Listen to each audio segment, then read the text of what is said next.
ನಿರಾಕಾರ ಗುರು ಗುರು ರೇ ನಿರ್ಗುಣ ಗುರು ಸೃಷ್ಟಿಕಾರ ಗುರು ವಿಶ್ವಂಬರ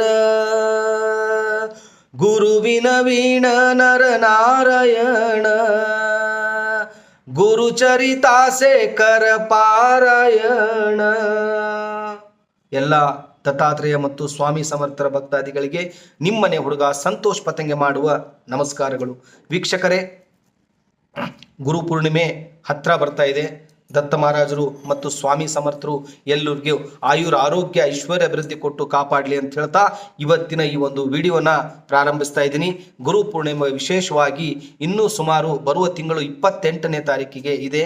ಯಾರ್ಯಾರು ಒಂದು ಪಾರಾಯಣ ಸೇವೆ ಆಗಲಿ ಮತ್ತು ಪ್ರತಿ ಗುರುವಾರ ಅನ್ನದಾನದ ಸೇವೆ ಆಗಲಿ ಸೊ ಮಾಡ್ತಿರೋ ಅವ್ರಿಗೆಲ್ರಿಗೂ ದತ್ತ ಮಹಾರಾಜರು ಒಳ್ಳೇದು ಮಾಡ್ತಾರೆ.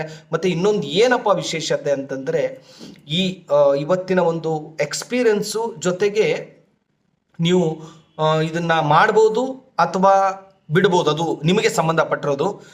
ಆದರೂ ಹೇಳುವುದು ನನ್ನ ಧರ್ಮ, ನಾನು ಖಂಡಿತವಾಗಿಯೂ ನಾನು ಹೇಳ್ತೀನಿ. ಏನಪ್ಪ ವಿಶೇಷತೆ ಅಂತಂದರೆ, ಗುರು ಪೂರ್ಣಿಮೆ ಬರೋ ತಿಂಗಳು 27-28ಕ್ಕೆ ಇದೆ. ಸೊ ನೀವು ಒಂದು 8 ದಿನಗಳ ಮುಂಚಿತವಾಗಿ ಒಂದು ಗುರುಚರಿತ್ರೆಯ ಒಂದು ಪಾರಾಯಣವನ್ನು ಪ್ರಾರಂಭ ಮಾಡಿ ಕೊನೆಗೆ ಆ ಗುರು ಪೂರ್ಣಿಮೆ ದಿವಸ ಅಟ್ಲೀಸ್ಟ್ ಒಂದು 5ರಿಂದ 6 ಜನ ಭಕ್ತಾದಿಗಳಿಗೆ ಕರೆಸಿ ನೀವು ಒಂದು ಪ್ರಸಾದದ ರೂಪದಲ್ಲಿ ನೈವೇದ್ಯವನ್ನು ಕೊಟ್ಟು, ಆಮೇಲೆ ಇನ್ನೊಂದು ಮುಖ್ಯವಾಗಿರ್ತಕ್ಕಂಥ ವಿಶೇಷ ಏನಪ್ಪ ಅಂತಂದರೆ, ಒಂದು ಎಜುಕೇಷನ್ ಇರ್ಬೋದು ಅಥವಾ ವಿದ್ಯೆ ಮಕ್ಕಳಿಗೆ ಹತ್ತದೇ ಇರತಕ್ಕಂಥ ಸಮಸ್ಯೆ ಇರ್ಬೋದು, ಆಮೇಲೆ ಧನಧಾನ್ಯ ಸಂಪತ್ತುಗಳ ಸಮಸ್ಯೆ ಇರ್ಬೋದು, ವ್ಯಾಪಾರದ ಸಮಸ್ಯೆ ಇರ್ಬೋದು, ಇವುಗಳಿಗೆಲ್ಲಿಗೂ ಸಂಬಂಧಪಟ್ಟಂಗೆ ಇವತ್ತಿನ ಈ ವಿಡಿಯೋ ನಿಮ್ಮ ಹತ್ರ ನಾನು ಹಂಚ್ಕೊಳ್ಳೋಕೆ ಇಷ್ಟಪಡ್ತಾ ಇದ್ದೀನಿ. ಈ ಒಂದು ಗುರು ಪೂರ್ಣಿಮೆಗೆ ಅಂದರೆ ಗುರುಗಳ ವಿಶೇಷವಾಗಿರ್ತಕ್ಕಂತಹ ಆ ಒಂದು ಗುರು ಪೂರ್ಣಿಮೆಯ ದಿನ ಈ ಥರ ನೀವು ಮಾಡಿದ್ರೆ ಖಂಡಿತವಾಗಿಯೂ ನಿಮ್ಮ ಮನೋ ಅಭಿಲಾಷೆಗಳು ಖಂಡಿತವಾಗಿಯೂ ಈಡೇರ್ತವೆ ಅನ್ನೋದಕ್ಕೆ ನನಗೆ ತುಂಬ ಖುಷಿ ಅನಿಸುತ್ತೆ. ಏನಪ್ಪ ಮಾಡಬೇಕು ಅಂತಂದರೆ, ಗುರು ಪೂರ್ಣಿಮೆ 8 ದಿವಸದ ಹಿಂದೆವಾಗಿ ನೀವು ಗುರು ದತ್ತಾತ್ರೇಯ ಮಹಾರಾಜರ ಒಂದು ಗುರುಚರಿತ್ರೆಯ ಪಠಣವನ್ನು ಪ್ರಾರಂಭ ಮಾಡಬೇಕು. ತದನಂತರ ಸಂಕಲ್ಪ ಮಾಡ್ಕೋಬೇಕು. ಏನಪ್ಪ ಸಂಕಲ್ಪ ಅಂದರೆ, ನನ್ನ ಮಕ್ಕಳ ವಿದ್ಯಾಭ್ಯಾಸಕ್ಕೆ ಸಂಬಂಧಪಟ್ಟಂಗೆ, ನಮ್ಮ ಅಂಗಡಿಯ ವ್ಯಾಪಾರದ ಅಭಿವೃದ್ಧಿಗೋಸ್ಕರ, ನಮ್ಮ ಮನೆಯಲ್ಲಿ ಸುಖ ಶಾಂತಿ ನೆಮ್ಮದಿ ಆಯುರ ಆರೋಗ್ಯ ಐಶ್ವರ್ಯದಗೋಸ್ಕರ.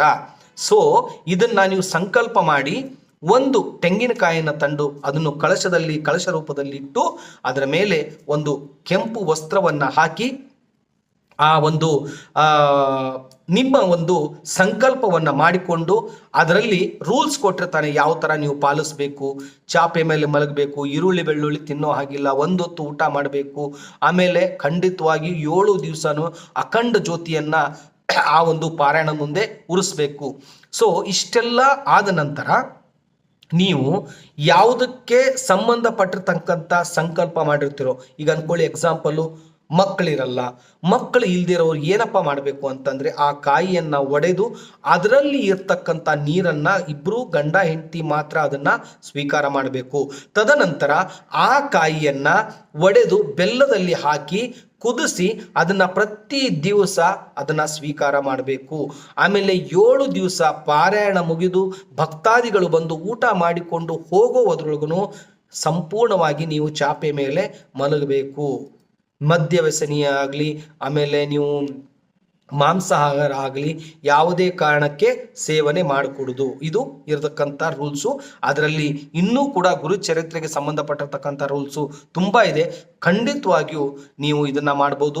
ತದನಂತರ ವ್ಯಾಪಾರಕ್ಕೆ ಸಂಬಂಧಪಟ್ಟಿರ್ತಕ್ಕಂಥವ್ರು ಯಾರಾದರೂ ಒಂದು ವ್ಯಾಪಾರ ಮಾಡಿ ಲಾಸ್ ಆಗಿದೆಯೋ, ಮತ್ತೊಂದು ಸಮಸ್ಯೆಯಲ್ಲಿ ಅಡಕವಾಗಿದ್ದಾರೋ ಅಂಥವ್ರು ಏನು ಮಾಡಬೇಕು ಅಂತಂದರೆ, ಚೆನ್ನಾಗಿರ್ತಕ್ಕಂಥ ಒಂದು ಕಾಯಿಯನ್ನು ತೆಗೆದುಕೊಂಡು ಬಂದು 7 ದಿನ ಸಂಕಲ್ಪ ಮಾಡಿ ಆ ಕಾಯಿಯನ್ನು ಅಂಗಡಿಯ ಮಧ್ಯದಲ್ಲಿ ನಿಮ್ಮ ವ್ಯಾಪಾರ ಸ್ಥಳದಲ್ಲಿ ಆ ಕಾಯಿಯನ್ನು ಕಟ್ಟಬೇಕು. ಕಟ್ಟುವಾಗ ಅದರಲ್ಲಿ ದಕ್ಷಿಣೆಯ ರೂಪದಲ್ಲಿ ಯಾರ್ಯಾರು ನಿಮ್ಮ ಮನೆಗೆ ಅನ್ನದಾನ ಅಂದರೆ ನೀವು ಮಾಡುವಂಥ ಅನ್ನದಾನಕ್ಕೆ ಯಾರು ಊಟಕ್ಕೆ ಬಂದಿರ್ತಾರೋ ಅವರ ಕೈಯಿಂದಾನೇ ಆರತಿ ಮಾಡಿಸಿ, ಅವರು ಖಂಡಿತವಾಗಿ ಆರತಿ ಮಾಡಿರೋ ಸಮಯದಲ್ಲಿ ಗುರುಗಳಿಗೆ ನೀವು ಕರುಣೆ ಇಟ್ಟು ಪ್ರೀತಿ ವಿಶ್ವಾಸದಿಂದ ಕೇಳಿಕೊಂಡು ಭಗವಂತ ಯಾವುದಾದ್ರೂ ಒಂದು ರೂಪದಲ್ಲಿ ಬಂದು ಲಕ್ಷ್ಮಿಯನ್ನ ಕರುಣಿಸು, ವ್ಯಾಪಾರ ಅಭಿವೃದ್ಧಿಯನ್ನ ಕರುಣಿಸು ಅಂತ ಬೇಡಿಕೊಂಡು ಅವ್ರ ಮುಂದೆ ಆರತಿ ತಟ್ಟೆಗೆ ಬಿದ್ದಿರತಕ್ಕಂಥ ಕಾಸು ಕಂಪಲ್ಸರಿ ಅದರಲ್ಲೇ ಹಾಕಿ ಅಂಗಡಿಯ ಮಧ್ಯಭಾಗದಲ್ಲಿ ಅದನ್ನ ಏರಿಸಬೇಕು. ಇದು ವ್ಯಾಪಾರಕ್ಕೆ ಸಂಬಂಧಪಟ್ಟಂಗೆ. ಇನ್ನು ಮನೆಯಲ್ಲಿ ಸುಖ ಶಾಂತಿ ನೆಮ್ಮದಿ ಇವೆಲ್ಲವೂಗೋಸ್ಕರ ಏನು ನೀವು ಸಂಕಲ್ಪ ಮಾಡಿಕೊಂಡಿರ್ತೀರೋ ಅದೇ ಸಂಕಲ್ಪದ ಪ್ರಕಾರನೇ ಮುಂದುವರಿಸಬೇಕು. ಇದು ಒಂದು ಕೆಲಸ. ತದನಂತರ ಈಗ ಮನೆಯಲ್ಲಿ ಸಮಸ್ಯೆ ನೆಗೆಟಿವಿಟಿ ಇರಬಹುದು, ಮನೆಯಲ್ಲಿ ಕಿರಿಕಿರಿ ಜಗಳ ಇರ್ಬೋದು, ಏನೇ ಇರ್ಬೋದು, ಅದರಿಂದ ನಮಗೆ ಮುಕ್ತಿ ಕೊಡು ದತ್ತ ಮಹಾರಾಜರ ಅಂತ ಹೇಳಿ ಆ ಕಾಯಿನ ಗುರು ಪೂರ್ಣಿಮೆಯ ಸಾಯಂಕಾಲ 5:30ಯಿಂದ 6 ಗಂಟೆಯ ಒಳಗಡೆ ಮಹಾಮಂಗಳಾರತಿ ಮಾಡಿ ಆ ಕಾಯಿಯನ್ನು ಕೆಳಗಡೆ ಇಳಿಸಿ ಈ ಒಂದು ಕೆಲಸವನ್ನ ಮಾಡಬೇಕು. ತದನಂತರ ಇನ್ನು ಏನಪ್ಪ ವಿಶೇಷತೆ ಅಂತಂದ್ರೆ, ಬರುವ ಗುರು ಪೂರ್ಣಿಮೆಯಿಂದ ವ್ಯಾಪಾರ ಅಭಿವೃದ್ಧಿ ಇರಲಿ, ಮನೆಯಲ್ಲಿ ಕಿರಿಕಿರಿ ಇರಲಿ, ಅಥವಾ ಮಕ್ಕಳ ಸಮಸ್ಯೆ ಇರಲಿ, ಮಕ್ಕಳಾಗದೇ ಇರಲಿ, ಪ್ರತಿ ದಿವಸ ಮನೆಯಿಂದ ಹೊರಗಡೆ ಹೋಗುವಾಗ ಒಂದು ಮಡಿಕೆಯನ್ನ ಮಾಡಿ ಅದರಲ್ಲಿ 1 ರೂಪಾಯಿ ಆಗಲಿ 2 ರೂಪಾಯಿ ಆಗಲಿ ನಿಮ್ಮ ಕೈಯಿಂದ ಎಷ್ಟು ಸಾಧ್ಯನೋ ಅದರಲ್ಲಿ ಹಾಕಬೇಕು. ಓಕೆ. ತದನಂತರ ಅದನ್ನ ಏನು ಮಾಡಬೇಕು ನೀವು ನನಗೆ ಖಂಡಿತವಾಗಿಯೂ ನನಗೆ ಫೋನ್ ಮಾಡಿ ಕೇಳ್ಬೋದು, ಯಾಕಂದರೆ ಎಲ್ಲಾನು ಡೀಟೇಲ್ಸ್ ಕೊಡೋಕ್ಕಾಗಲ್ಲ. ಸೊ ತದನಂತರ 1 ವರ್ಷ ಬರುವ ಗುರು ಪೂರ್ಣಿಮೆವರೆಗೂ ಆ ಕೆಲಸವನ್ನ ಮಾಡಬೇಕು. ನಿಜವಾಗಿ ಭಕ್ತಾದಿಗಳೇ, ಎಷ್ಟೋ ಜನ ಇದನ್ನ ಮಾಡ್ತಾ ಇದ್ದಾರೆ, ಲೈಫಲ್ಲಿ ತುಂಬಾ ಸುಖವಾಗಿದ್ದಾರೆ. 1 ರೂಪಾಯಿ 2 ರೂಪಾಯಿದಲ್ಲಿ ಏನು ದೊಡ್ಡ ಇಂಟರ್ನ್ಯಾಷನಲ್ ಸಮಸ್ಯೆ ಅಂತೂ ನಿಮಗೆ ಬಂದು ಎದುರಾಗಲ್ಲ. ಆದರೆ ಇಷ್ಟೆಲ್ಲ ಮಾಡಿಕೊಂಡು ಈ ಸೇವೆಯನ್ನ ಯಶಸ್ವಿಯಾಗಿ ಮಾಡಿರುವ ಪಕ್ಷದಲ್ಲಿ ಖಂಡಿತವಾಗಿ ಬರೋ ಗುರು ಪೂರ್ಣಿಮೆ ಒಳಗಾಗಿ ನೀವೇನು ಸಂಕಲ್ಪ ಮಾಡ್ಕೊಂಡಿರ್ತೀರೋ ಖಂಡಿತವಾಗಿಯೂ ಅದು ಈಡೇರುತ್ತೆ. ದತ್ತ ಮಹಾರಾಜರು ಆ ಸಮಸ್ಯೆಯಿಂದ ನಿಮಗೆ ಮೇಲ್ ತರ್ತಾರೆ. ಮತ್ತೆ ಯಾರಿಗೇ ಸಮಸ್ಯೆ ಇದ್ರೂ ಕೂಡ ಈ ವಿಡಿಯೋನ ಅವರಿಗೆ ಶೇರ್ ಮಾಡಿ. ಮತ್ತೆ ಇನ್ನೊಂದು ವಿಶೇಷವಾಗಿ ನಿಮಗೆ ಹೇಳೋಕೆ ಇಷ್ಟಪಡ್ತಾ ಇದ್ದೀನಿ ಭಕ್ತಾದಿಗಳೇ, ನಮ್ಮ ಒಂದು ಮನೋಕಾಮನಾ ದತ್ತ ಮಂದಿರದ ಒಂದು ಗ್ರೂಪ್ ಇದೆ. ಆ ಗ್ರೂಪಲ್ಲಿ ಪ್ರತಿ ದಿವಸ ದತ್ತಾತ್ರೇಯ ಮಹಾರಾಜರ ಒಂದು ಅಭಿಷೇಕದ ವಿಡಿಯೋನ ನಾವು ಬಿಡ್ತೀವಿ. ಸೊ ನೀವು ಏನು ಮಾಡ್ತೀರಾ ಅಂತಂದರೆ, ಪ್ರತಿ ದಿವಸ ಯಾರ್ಯಾರು ಆ ವಿಡಿಯೋ ನೋಡಬೇಕೋ ಅಥವಾ ಆ ಗ್ರೂಪಲ್ಲಿ ಇರ್ತಕ್ಕಂಥ ಆ ವಿಡಿಯೋ ನೋಡಬೇಕು ಅಂತಂದರೆ ತಮ್ಮ ಒಂದು ಫೋನ್ ನಂಬರ್ನ ನನ್ನ ವಾಟ್ಸಪ್ಗೆ ಕಳಿಸುವ ಮುಖಾಂತರ ಆ ಗ್ರೂಪಲ್ಲಿ ನಿಮ್ಮನ್ನು ಸೇರಿಸಲಾಗುತ್ತೆ. ಆ ಗ್ರೂಪಿನ ಮುಖಾಂತರ ನಡೆಯುವಂಥ ಅನ್ನದಾನ, ಮಾಧುಕರಿ ಸೇವೆ, ಅಭಿಷೇಕ ಸೇವೆ ಇವೆಲ್ಲದಕ್ಕೂ ನಿಮಗೆ ಆ ಪುಣ್ಯ ಸಿಗುತ್ತೆ. ಇದಕ್ಕೆ ಯಾವುದೇ ತರಹದ ದುಡ್ಡನ್ನು ಭರಿಸುವುದು ಇರೋದಿಲ್ಲ. ಇದು ತುಂಬ ಮುಖ್ಯವಾಗಿರ್ತಕ್ಕಂಥ ವಿಚಾರ. ಬೆಳಗಾಗಿ ಎದ್ದ ತಕ್ಷಣ ನೀವು ದತ್ತ ಮಹಾರಾಜರ ಒಂದು ಅಭಿಷೇಕದ ವಿಡಿಯೋ ನೀವು ಕಣ್ಮುಂದೆ ನೋಡಿ, ಅವಧೂತ ಚಿಂತನ ಶ್ರೀ ಗುರುದೇವ ದತ್ತ ದಿಗಂಬರಾಯ ವಿದ್ಮಹೆ ಅತ್ರಿಪುತ್ರಾಯ ಧೀಮಹಿ ತನ್ಯೋ ದತ್ತ ಪ್ರಚೋದಯಾತ. ಇಷ್ಟೆಲ್ಲ ಮಂತ್ರ ನೀವು ಹೇಳೋಕೋದು ಬೇಕಾಗಿಲ್ಲ.